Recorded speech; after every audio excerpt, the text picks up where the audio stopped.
SB19 plus 70 spots on December 15. SB19 is officially the highest gainer on the top artist UAE charts from local stages to global charts.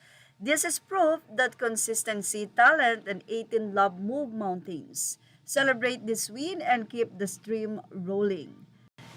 Anyway, mayroon ngang naging suggestion or naging paalala ang isang 18 dahil tila hindi nga daw nasasama kahit na sobrang trending at kilala na ang SB19 halos marami sa ibang bansa.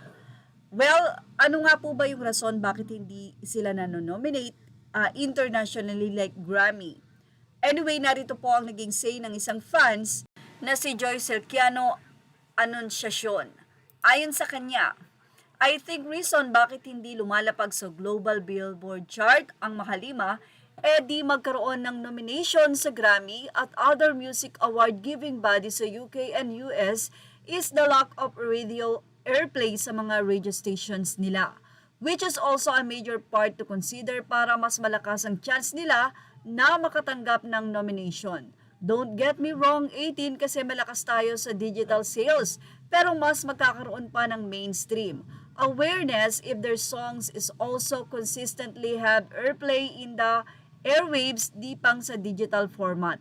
Kaya pakiusap ko sa mga 18 sa US sana aside sa digital download, lumakas din ang visibility nila sa mga radio stations dyan. And who knows next will late night TV guesting sa TV shows nila Jimmy Fallon at Jimmy Kimmel and other late night TV talk show not only in US but also in UK. Same formula, consistent radio airplay din gawin sa UK, di ba?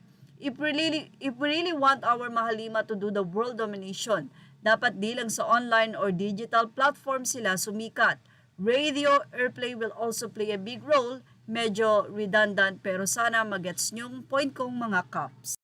Narito naman ang naging paliwanag ng isa pang fans. Aniya, for broadcaster playing music, licensing is required. Station must pay performance royalties to publisher and songwriter via organizations like ASCAP, BMI, CSAC for playing music publicly, a cost covered by their revenue. No direct artist royalties yet.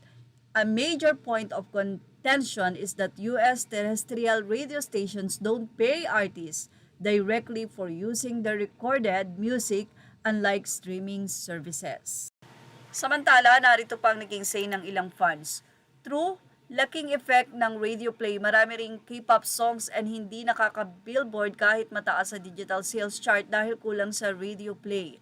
Mas mataas pa nga ang billboard chances ng mga wala sa digital sales basta mataas ang radio play. That's going to be mostly onesie and Sony music thing caps. Sadly, hindi ganun kadali masama sa radio playlist sa US and makakuha ng guest slot sa late night TV. But I'm pretty sure their marketing teams are doing something about it.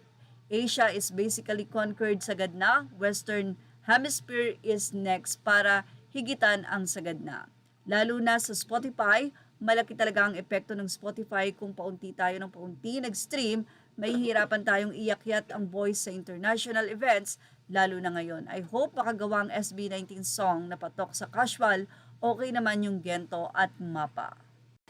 Well, ano masasay nyo about dito? Ilagay na ang opinion sa ating comment section. Images are all credit to the rightful owners. Please like, share, and subscribe.